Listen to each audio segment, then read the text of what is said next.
Welcome to Legend Makers, the podcast where education's true heroes take center stage. Shine like a ray from the sun. There's something people look for but never can find. We are back with Legend Makers to the new year. It is 2025. What's today? The 6th, January 6th, 2025. Happy New Year, Andy. How are you? I am doing great. Thanks for having me, Folks. Scott. Love this. Yeah, thank you. It's good to see you. And I'm talking to Andy Losik. Andy, you've been with Hamilton Community Schools there in Michigan for what, 30 years? And you've recently retired? Well, I joined Hamilton in 97, so it was like 27 and a half. I Okay. taught a couple years in Arizona before moving here to Michigan, but started in the sixth grade classroom, and then around 2000, they asked me to help develop an elementary technology special. So I did that for 16 years, and then we've morphed that into STEM the last 9 years. Wow. And so that last 9 years you've been in the Hamilton Community Schools. So I got to tell you, I've been looking forward to talking to you because I went on X, formerly Twitter, and I Mhm. watched your video, I guess, of your last day in school. Yep. was Yep. Last amazing. day in the classroom ever. It was quite was- the emotions. It really was. Why don't we play it if you don't mind? Do you mind just playing it? No, go ahead. All right, I'm gonna do that. Let's do this. I think this is cool. All right, there's your X platform. Let's blow it up and let's just play this thing.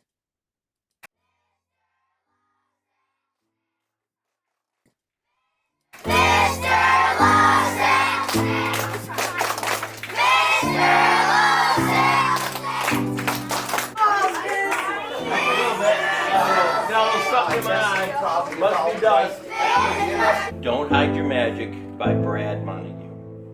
Don't hide your magic. Please share your gifts.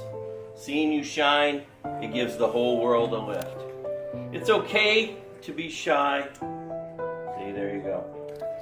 It's okay to be quiet or shy, but hiding your magic, that's a crime. And here's why. The world needs to dazzle. We need what you've got. You might think you're nothing, and really you're not. You are more, much more. It's time to be seen. You are more powerful than you can imagine. You are more loved than you can dream. And if you ever feel less than or like you don't count, or maybe your soul's all flooded with doubt, remember your gifts. You're equipped, you're prepared. Please never forget, your magic is meant to be shared. We've had some magical times together. I'm just the guy that lays out the Legos. I light the fireworks and I run in the garage and get out of your way. All right? You have all the magic. Keep it going. My work here is finished. All right.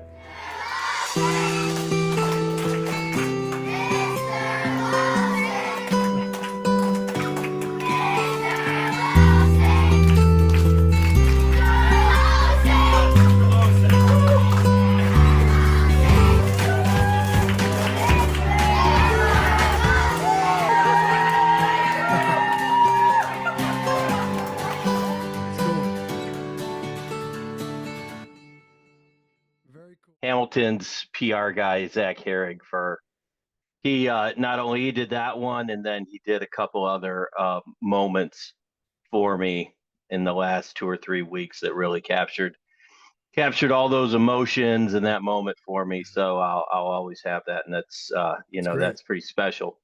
It And is. yeah. What made you start teaching?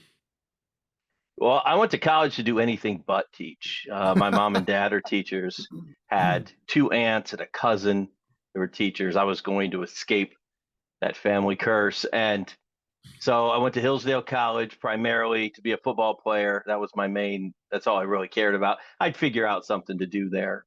Didn't want to teach, except lots of the football players took this 1 credit class where you went down to the preschool and you worked at the preschool, just kind of played with the kids.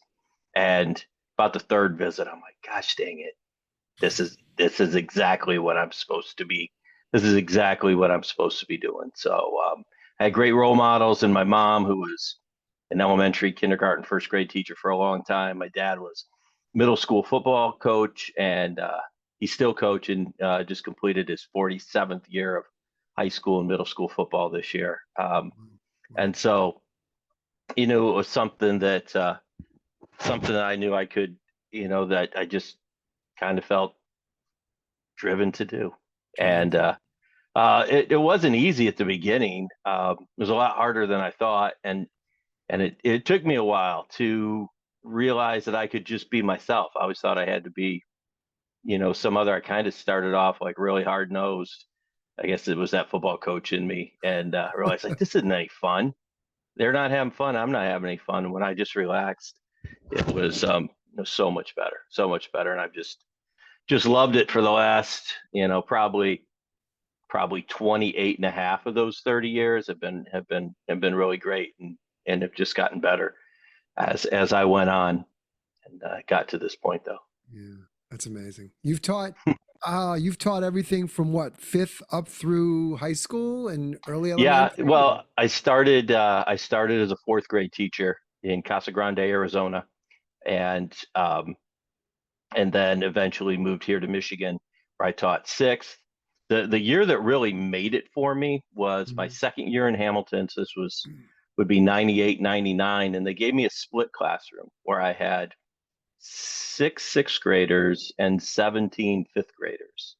Hmm. And we were really focused on state testing scores at fifth grade. So they're like, you got to get these fifth graders really, really ready for this test. And I'm like, well, what am I going to do with these sixth graders? And I really figured out a lot of management. I figured out how to just give kids tasks and just get out of the way. Like I said in that video, where I jump, I like the fireworks and I get out of your way and trust the kids. And Yeah. and that, that taught me a lot about project management, project based learning, all that can, and lesson design, and all those things. Cool. So yep. And now you're retired. I am retired for, let's see, it's about 2:15 in the afternoon. Yeah. I've been retired about 6 hours now. So 6 hours. something like that. Yeah. So what are you going to Um, do with yourself? What's next? well, we're going to find out, as I tell my wife when she questions whether something works, we're going to find out whether that's going to work. But right now I'm just going to catch my breath here. It's Yeah. I'm almost giving myself a bit of like a summer vacation, in the sense that I'm going to take 2 or 3 months here. Um, in February, my mom and I are traveling to France. We're going to the village of Celestat, France, in Huh. Alsace, and we're going to mark the 80th anniversary of the liberation from the Germans. And my grandfather was a member of the 103rd Infantry Group, and Wow. there's parades and ceremonies and all those things, and they've invited families of the American soldiers to come and enjoy that. And so that was something that my mom and I have always talked about, traveling over there and experiencing, seeing some of the villages and the actual places where he served. And it just kind of serendipitously came about where this was happening in February, and I was retiring in December, and we Wow. would be able to do that. So we're going to do that. And then my Huh. wife, she retired from teaching 3 years ago now, Okay. and we are on out here. And we're gonna go to Spain. That's someplace Oh, we've always nice. wanted to go together. I went to Seville for summer school in 1994, and so now 30 years later, we're gonna go back and see how it's changed, and get to relive some of that. And it'll be fun to get to show her a place that I really, really love and enjoyed, that I've been trying to get back to, but now it's all come together where we can actually do that. You were too busy inspiring the next generations. Yeah, parenting, teaching, Teaching. all of those things. But it's been just a bundle of emotions. Yeah, and if you really want to get sentimental at Christmas, try retiring from elementary teaching 30 years in. Bundle that with the emotions of the holidays, Yeah. and you Yeah. know, I described I was a bit squishy emotionally at times these past couple weeks. I can But it's but only it's but it's imagine. but it's been great. And people ask me, well, what are you going to do? What are you going to do? And I'm like, I really feel like a 5-year-old sort of trying to figure out, like, what do I want to be when I grow up? and I come home with these different ideas like, honey, I could be a flight attendant. I've always wanted to, I'd love to travel. I love to fly. Imagine all the miles I could rack up for us and you could go with me. And, all of these things. This Monday, I'm going, I can't disclose too much, but I'm going to be a background actor. I'm going to be an extra in a very mainstream television series that Are you films really? in the Midwest someplace. No Can't give way. you any more of that, but All right. Well, you'll let us know. just kind of silly, fun things to do here for a bit. But then, once we get back from Spain, I'm going to look seriously, really look at the ed tech sector. And it's kind of Okay. like what we talked about Mhm. before we started, how now I've done 30 years with the kids, Yeah. and I've always loved doing professional development. Always doing PD that doesn't suck. And I've had some of like really rewarding experiences working with teachers that way. And that's what I want to do now. I want to find a spot where I can still be very impactful. Yeah. Kind of like that. It's just like that video, right? Of From Brad Montague, don't hide your magic. I've Yeah. spent 30 years honing my magic, figuring out what works, what doesn't work, what really does inspire, what kids are capable of if you get out of their way. And now I want to share that with as many other teachers as I possibly can that So that's interesting because I think it makes a lot of sense in terms of your progression. And so if we go back to and think about what we do here at this podcast, I think the 30 years is a long time. So you had how many kids do you think you've worked with over the years? I mean, how many children have come through Mr. Lasik's classroom experience? way. I mean, it's Losik, I'm sorry, I thousands. said I Lasik, think sorry. Yeah. yeah, I could be a surgeon there. Yeah. Yeah, Miss, yeah. It's in the thousands, right? Because I see Thousands. 500 kids. I see 500 kids between two elementary schools Yeah. um, every week. Wow. And so you think about, the generations. I got to the point where I was now teaching kindergartners of former kindergartners this Mm-hmm. past year. And Wow. and that's been one of the great things about my job in a special is instead of having that one group where you see the growth from the beginning of the year to the end, I get to see their growth from when they come in as 4 years old in young five sometimes, all the way through the end of fourth grade before they go on to our middle school. Yeah. And I mean, that's really That is cool. it's super rewarding that way. It's fascinating. Sometimes I'll tell them, boy, I liked you a lot better as a second grader than I did at the beginning of first grade last year. But it's really on them. I mean, really a Yeah. compliment to them how much they've grown. Yeah. But and then and I realized that when I work really hard with the kindergartners, establishing the culture of what our STEM program was, And what then is that? What is the culture of your STEM program? first of all, the first thing we do is I would, now that I'm done, I would string fish line from one corner of the room at an angle down to the floor, and I put out the engineering Legos and say, all right, that's our zip line. You need to build something that can travel from up here down the zip line. And it was actually one of those activities that was pretty lazy of me as a teacher. I walked in one day like, what are we gonna do? Gosh, what are we gonna do? Like March, where you just kind of hit the doldrums, and like, zip lining sounds fun. And as I sat there and I watched them, I'm like, they're going through the exact process that we want them to go through, right? They Mm-hmm. get an idea, they test it out, they go back, they fixed it, they retest it, and they just keep going through this cycle. So that design thinking, that's really at the essence of what that culture was. But it was just, I basically would tell them we have two rules here: be nice and work hard. And if you're Mm-hmm. nice and you work hard, that covers everything. Be generous, have integrity, all of those things. We are a community. We build up. We don't tear stuff down. Even like when it would be cleanup time, and they would have built these big towers and things out of either straws or timber planks. I'm like, gently, gently take it down. The importance was building this up. Let's not get too joyful in the Destroying it. destruction of it. Help each other. Even down to like the little things of like when we're lining up, like the cutting thing would drive me crazy. Like, no, Mhm. don't be a cutter, and don't fight over it either. If it's a tie, be generous. Say, no, you go. No, you go. That's Do the you ever get kind in a of conflict situation of I that? want to have here. You Yeah, ever it's like have that where they're a like, no, no, you Midwest go. No, nice no, you go.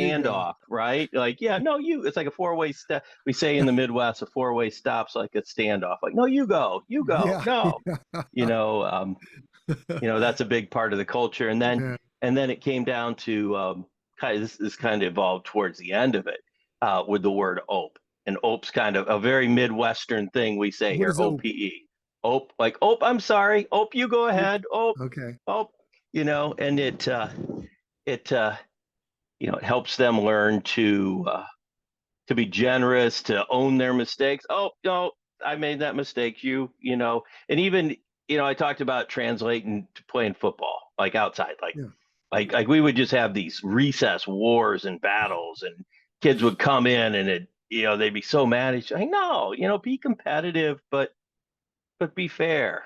Yep. Oh, I Yeah. interfered with you on that one. No, you guys, you OP. know, So yep. there's the word So OPE. OP. OPE, yeah, not OPP. We're not OP. going back to naughty by OPE. nature. OPE, yeah. And so, OP.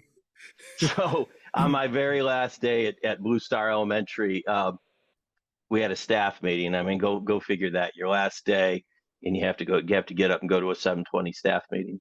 But I get to the staff meeting, and everybody is wearing old T-shirts. So Yeah.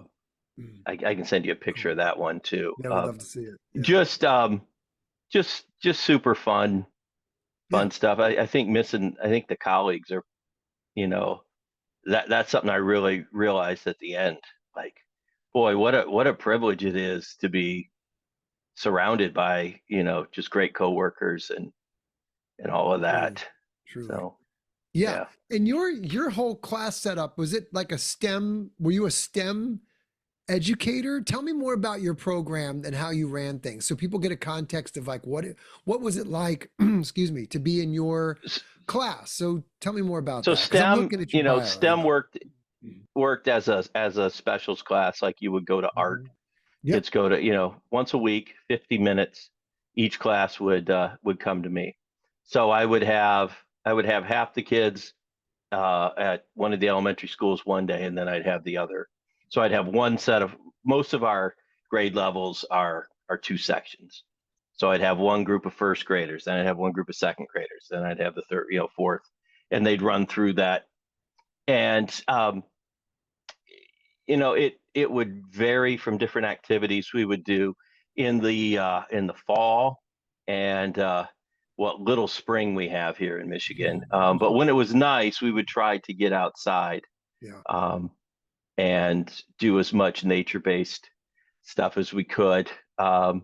We would try at times to embrace the winter. For a couple years, we had a really fun extra day. We'd have a winter cardboard sled race at school. We have a fun sledding hill, and so I think did we do it? I think we did it 2 years in a row. Oh, we had just some epic cardboard sleds built. I It bet. Oh, I really bet. it really became kind of a flex off between the dads, though. You Oh know, yeah. um, I mean, Pine Wood Derbies is what we did already in my during the day. first one, the dads are coming up to me like, "Are we doing this again next year?" Because I got this figured out. I got this figured out, right? And so, I mean, we would have we had the space shuttle, we had the Yeah. Titanic, we had this, and then it was the kid that took the shiny box from the TV they bought for the Super Bowl, and he put a rope on it, and he went down on his knees on it, and he killed everybody because it Is it had that slick stuff on the yeah, bottom. on the front. So, Yeah. but anyway, so That's we great. try and embrace Yeah. nature as much as we could. Um, found all kinds of different ways to work through that engineering process.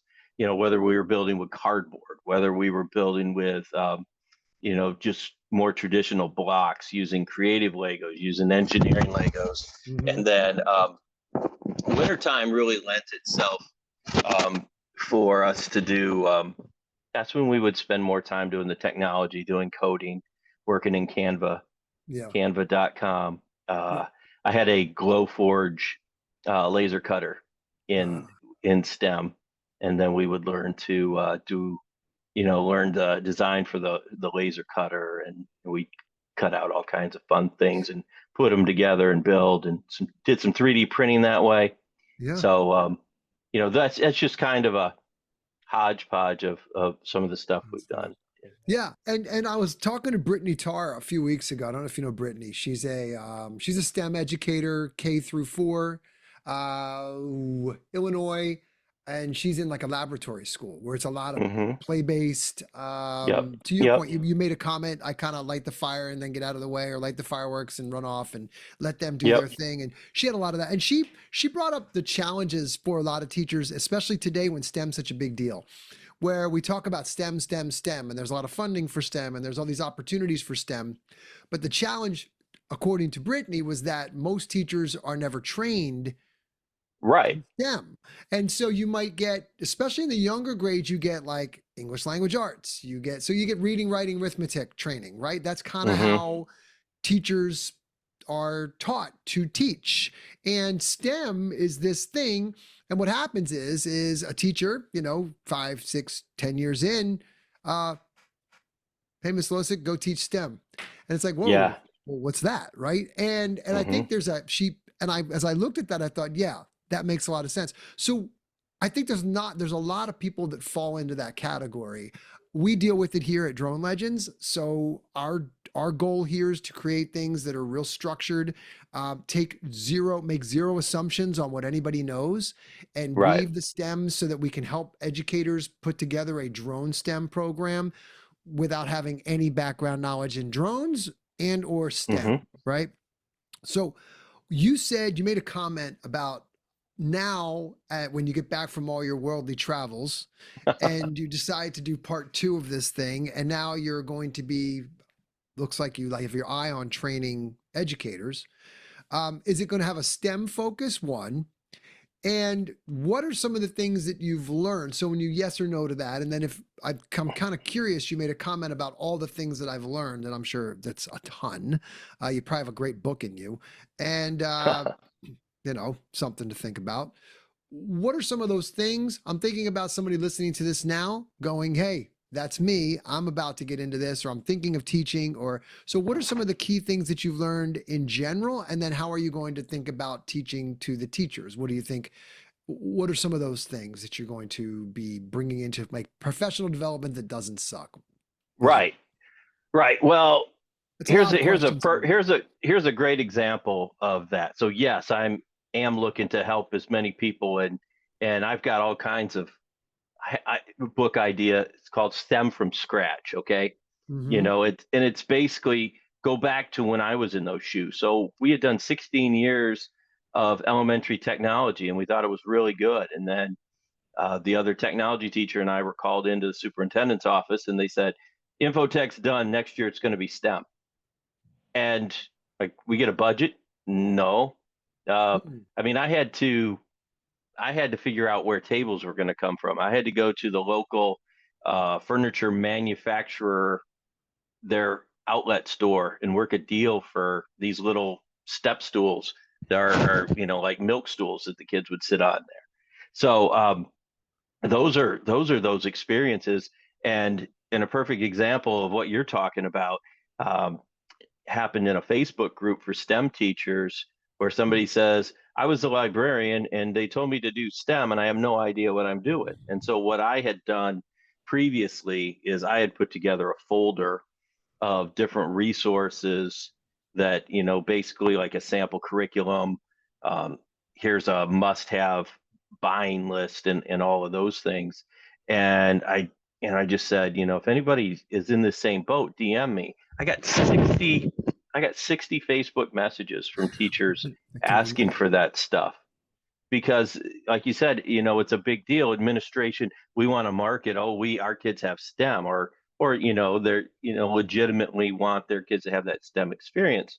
But my experience for this goes all the way back to those days at the preschool in college where I learned great um, lesson design, great activity, play-based activity design, where you basically put out the materials and you have a very low bar entry, but once kids get in, then they can take that to all kinds of levels, and everything that I tried to design in STEM comes, every activity like the zip line, right?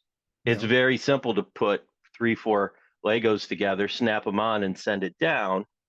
Okay, that's where you can start. But once you start experimenting, now what if I put a pulley on that? What if I make it really long? What if I have more weight underneath? And then like now we could analyze that into all of these very specific physics skills that they're learning there.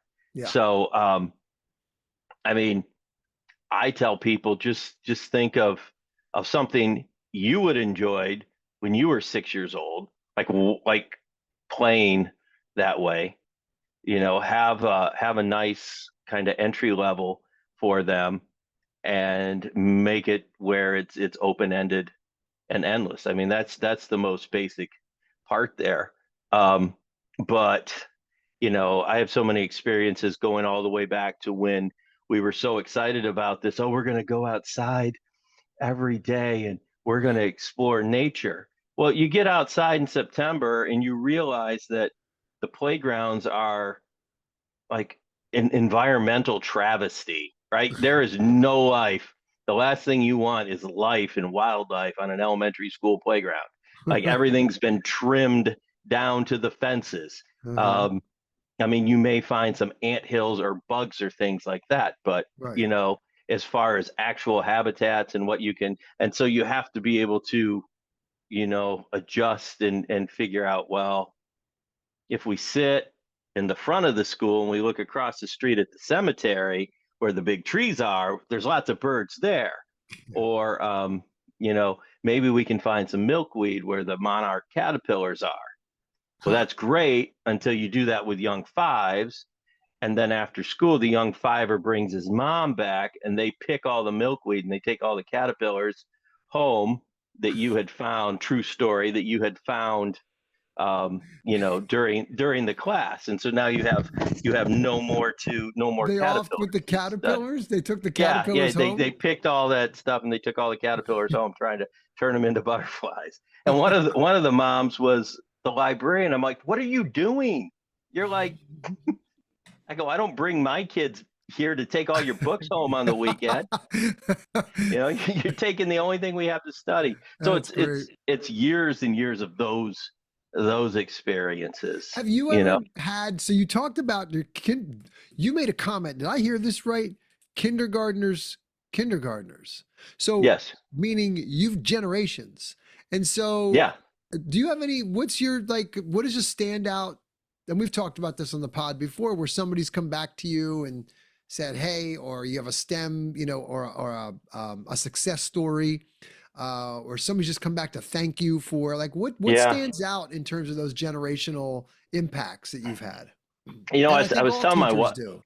Yeah, I was telling my wife. I mean, it's been great to have so many people here at the end tell me about experiences they had, but um, it's like it kind of sucks that you got to wait 30 years to have people really tell you, what they, how happy they were with it. But Yeah. I have like one of the biggest um, stories that I have is a girl. She was a kindergartner, went all the way through, and this was back when it was just the technology we are doing in the Mhm. library, and she has this amazing Instagram channel called Timber and Twine, where she does all these home DIY. I mean, she could basically have her own HGTV show or be on the Magnolia Network or something like Hmm. that.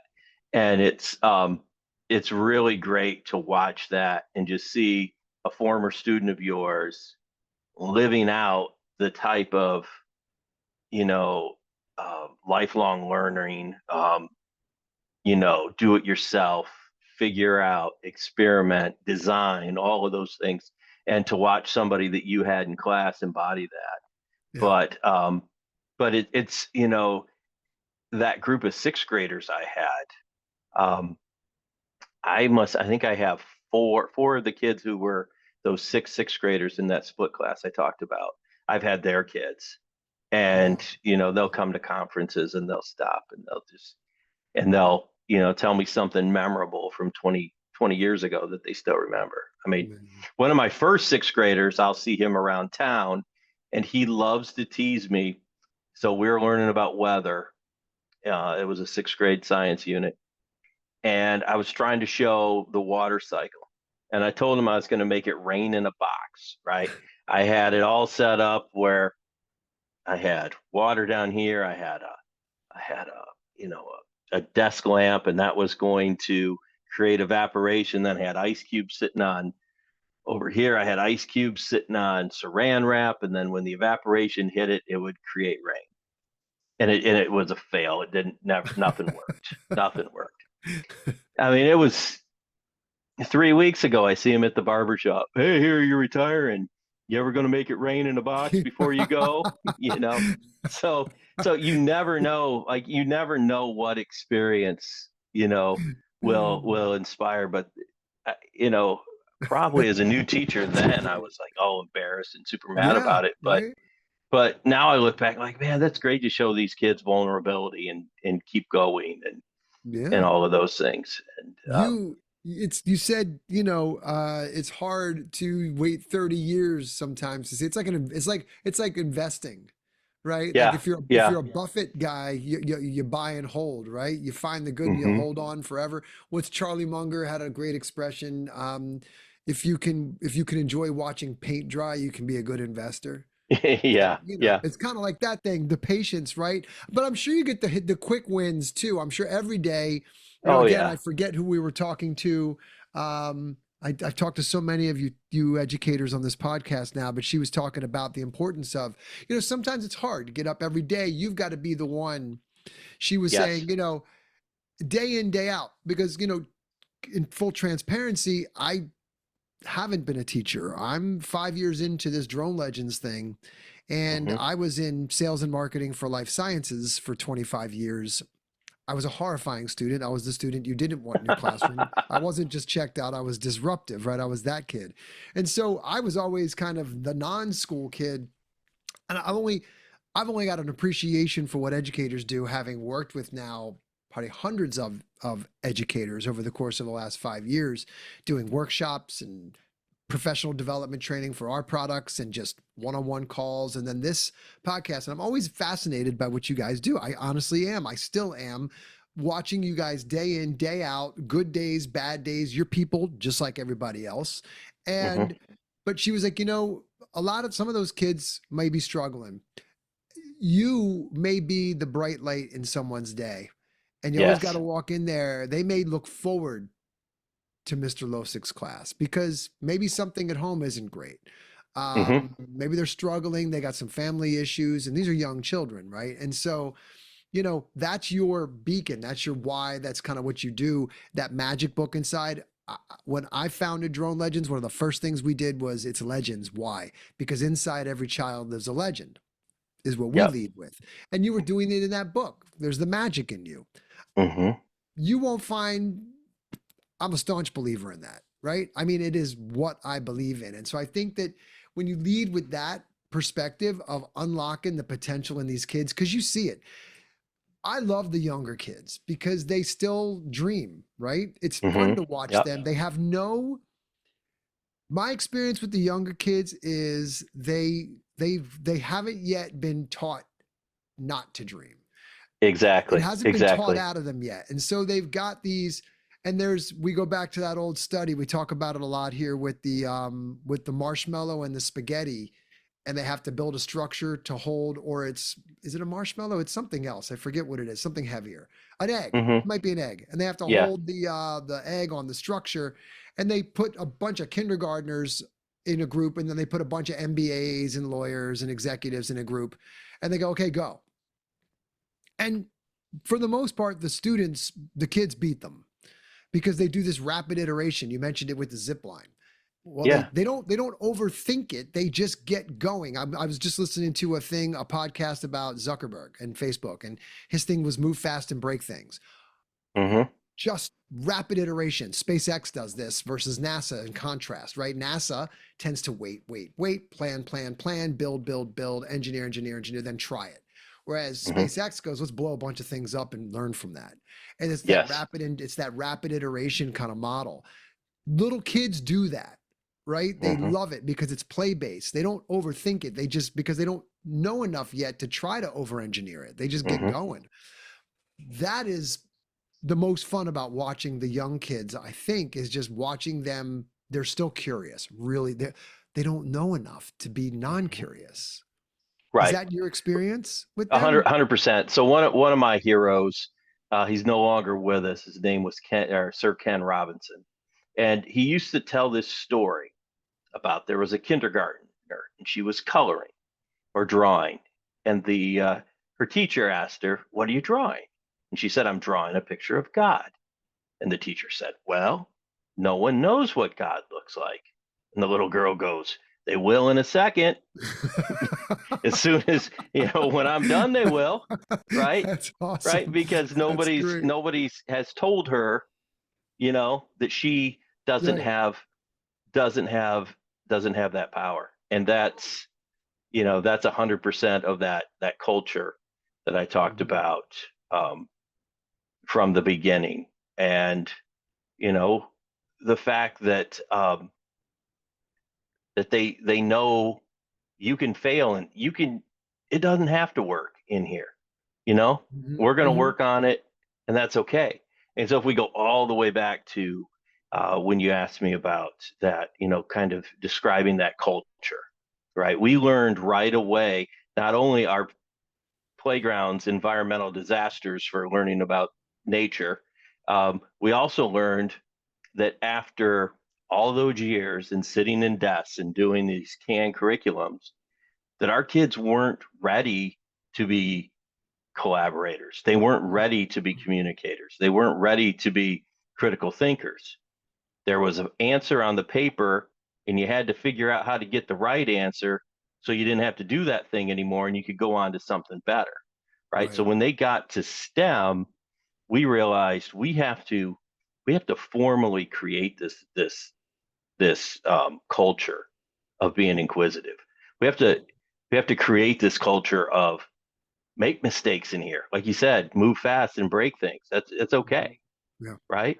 And we put together, we called it the Smart Start program, and a lot of credit to John Carippo, Marlena uh, Haberman, and the Edu Protocols program, because they have some really great activities in their stuff for establishing that culture in your classroom Yeah. that way. And so those are all essentials that I love to share with other STEM teachers, and helping them understand, like, one of the most simple activities, and the kids love it, is I'll give them a piece of paper, and it just has a random line on it, and it says their job is to finish that picture, and they have to turn that random line into something.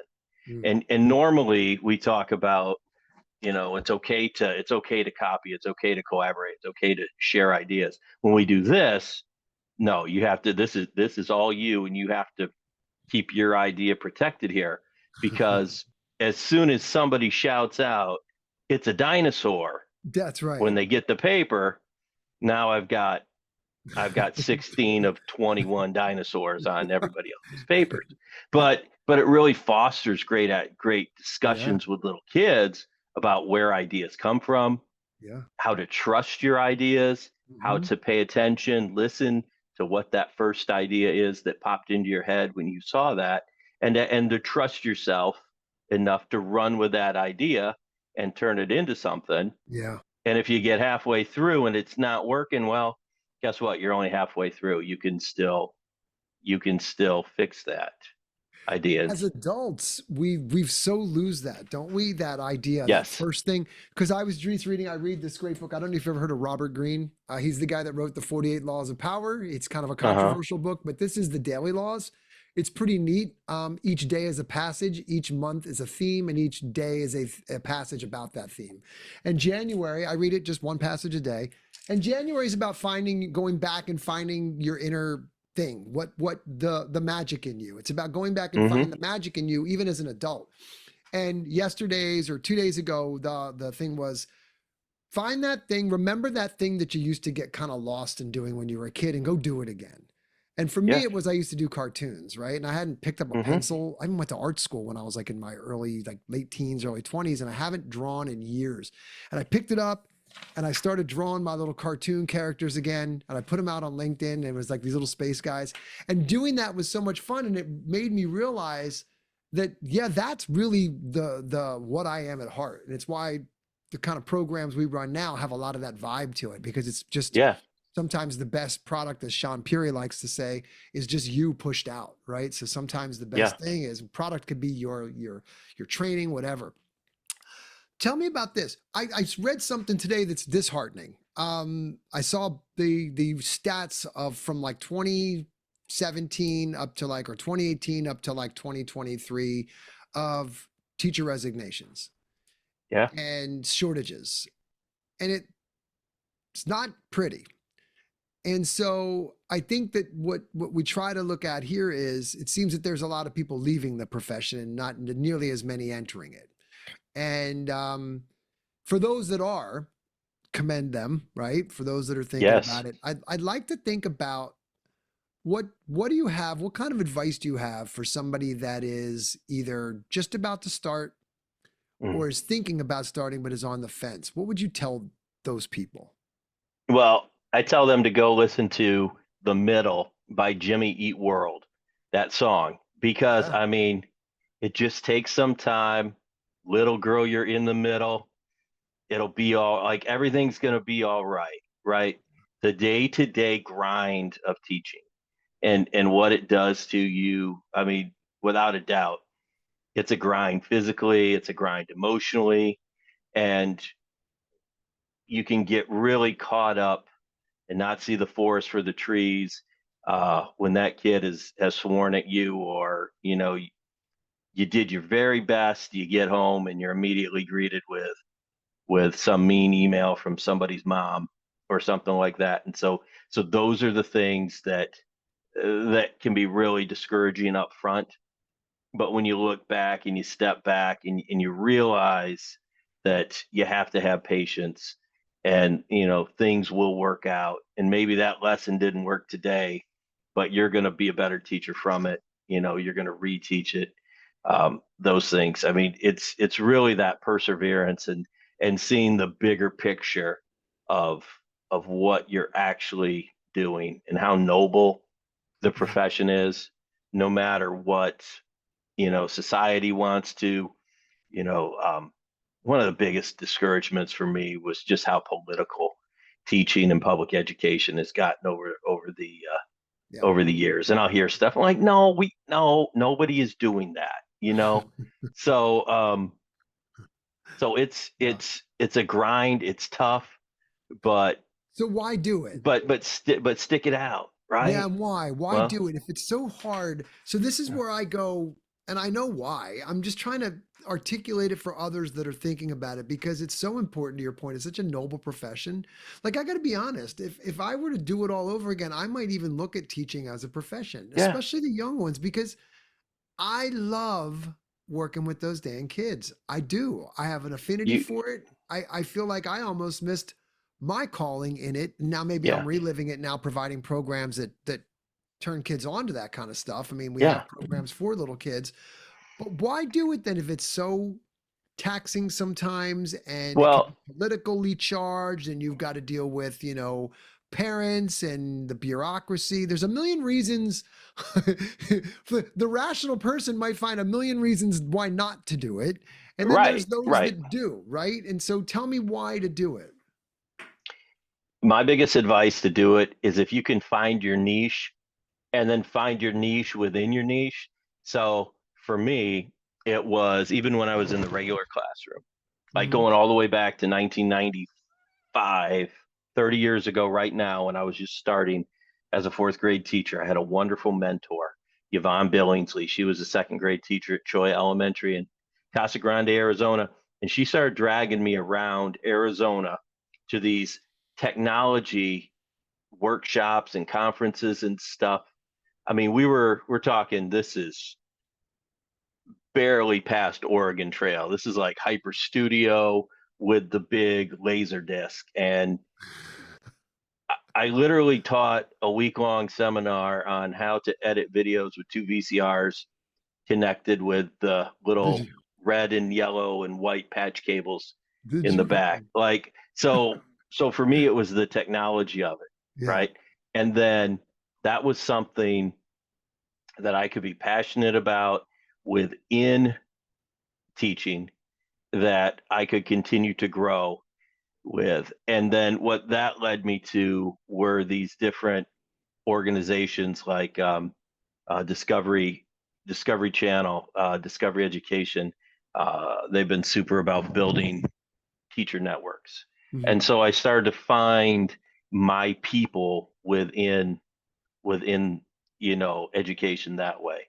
And then I got to become a Google certified teacher, and I met all these great people. And then for me, really the ultimate goal was to become an Apple Distinguished Educator. And when I achieved that in 2011, I thought, okay, this is the pinnacle.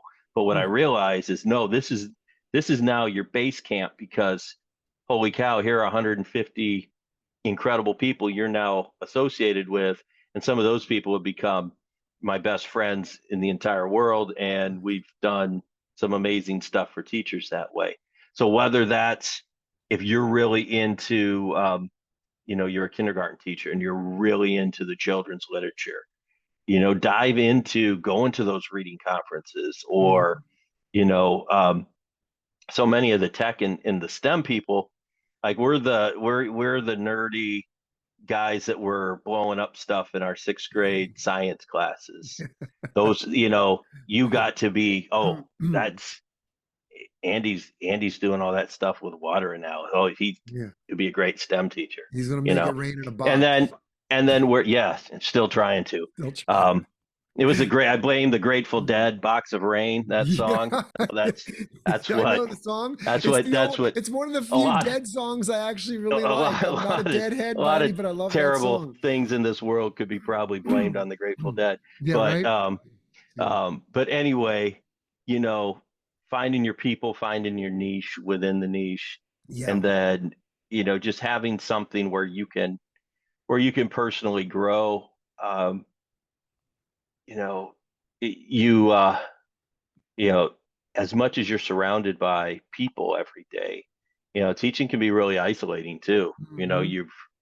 My wife and I, we like to talk about how you basically build and the ascension and descension of uh, an entire society in 180 days. I mean, you are everything for these kids. I mean, you're the judicial system, the monetary system, healthcare, all of this.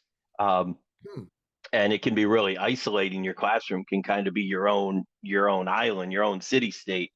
And so the more that you can associate with other people, um, that's huge. And finding a way that you can just have fun. I mean, I at that last staff meeting, I I told my colleagues, I'm like, all right, full disclosure here, as the computer guy and the STEM guy, I feel like I've kind of just shown up and screwed around for the last 24 years. But that's exactly why I've been able to do what Yeah. I've been able to do, Mm. enjoy it so much, and Yeah. really, be able to continue to grow and achieve as I've gone along. Mm. That's great. It's good advice. I think have fun. If I took one thing Yeah. away from that is just be yourself. Hmm. Find out what makes your magic, find your magic, and then be that magical person in the classroom. Your kids Yeah. will gravitate towards it. I think in the beginning when we started talking, your first kind of hiccup in teaching was that you were trying to be something you weren't. And as soon as you leaned into who you were, teaching became a Yes. much more enjoyable thing. And I think Yeah. I've heard that here. You're not the first person to say that, is that don't look at the other person's classroom. Don't look at the other person's thing. You got to do you, and nobody else is going to be able to be you. And so if you're trying to be something else, you may not have as good of a time doing it. When you find your groove, and it's just leaning into what makes you you, right? I think Yeah, that's absolutely, where everybody absolutely. else is Yes. taken. We've been talking for a while. I wanna get to one thing before we head out. Where you talk a little bit about this. I think, where are we going? Like, what is education going to look like? I'm an optimist. I think to start a business, you kind of have to be. I Hmm. think to get up every morning and work with a bunch of children, I think you have to be. What makes you optimistic in terms of education? Like, it's easy to get pessimistic. It's easy to look for all the negative stuff. That's a no-brainer. The media will show us that in a heartbeat. Just turn on the news, all the negativity. Right. But what's the positive that you see? What excites you? Well, you know, I really look at the up and comers in the sense that, like, so I have a 22-year-old daughter who is she's year 4 of architecture school at Mississippi Hmm. State. And when I Okay. think of that generation, they're not just going to go into something um, and just follow along and kind of comply the way that maybe our generation was like, well, that's just the way you have to do it. They have more of a why, like the younger generation seems to kind of question some establishment things a little more than maybe older generations do. And I think that's really important.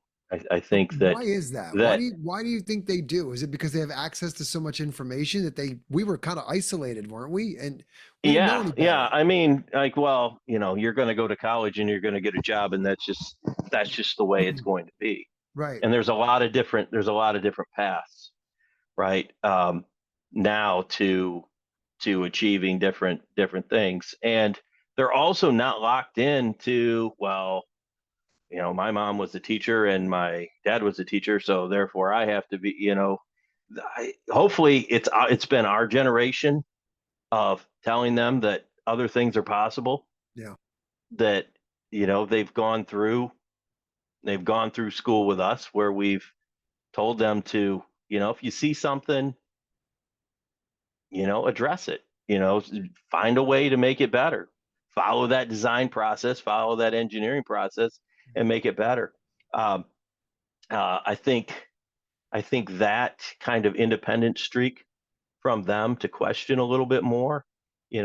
People talk about, oh, millennials don't want to do whatever, or Gen Z doesn't want to do whatever. No, they don't want to do things that suck. They want Yeah. to, you know, and if we can teach them how to politely question and say, or offer a constructive alternative, that really helps. And I think globally, just as a society, we're far more aware of mental health Mm. and well-being. And you mentioned, teacher shortages and people leaving. It's at a pinch point right now where education has to do something to address teacher well-being and the burnout and the turnover and all of those things that, hopefully it will get better. But Mm. I was able to retire with great benefits, and even a severance from my school district and everything that very few have. Yeah. Um, but our new teachers, that's all been grandfathered for me. Our new teachers are Mhm. coming into, where the pay isn't, the benefits aren't what they were and everything. And so it is tough. But, Mm. I hope at some point we as a society get to see where, like, okay, we have to do something to this. We have to Yeah. address it this way Yeah. somehow. That Yeah, way. I think maybe the pendulum will swing back. I think it has to. I don't think there's much of a choice, because what will we do with students, right? I Right. think people do realize how important they are. Yeah. I think even the pandemic upended a lot of that and exposed a lot of that, of how Yeah. important teachers are. So, all right, Andy, this has been great. Take us out. Last parting words for people. What do you got for people? What do you want people to know? Where can we meet you? How can we find you on socials? so we can see some of these really cool things that you're going to be doing in PD, and the book built STEM from scratch and all this good stuff that we'll be watching. Yeah. Well, I tell you what, right now, find me at mrlosik.com or at Mr. Losik on X and Blue Sky. Blue Sky is kind of cool. There are a lot of educators going over Yeah, there there. are. Yeah. You find me on Threads, Andy Losik. Twitter for me, I still call it Twitter, was Yeah. Same. such a huge tool in building a professional learning network. And I connected with so many people there, and it's really sad. What it's become. It's just not what it was, right? Yeah. But there's Yeah. still some people on there, and you can see some connect with me on there. Yep. I mentioned to you off air, kind of in our email, that I'm working on a Substack. So that's going to be coming about, where I'm going to sit down here in the next couple weeks and just start sharing some of those preliminary ideas. And Great. I mentioned that I went to college to be anything but a teacher.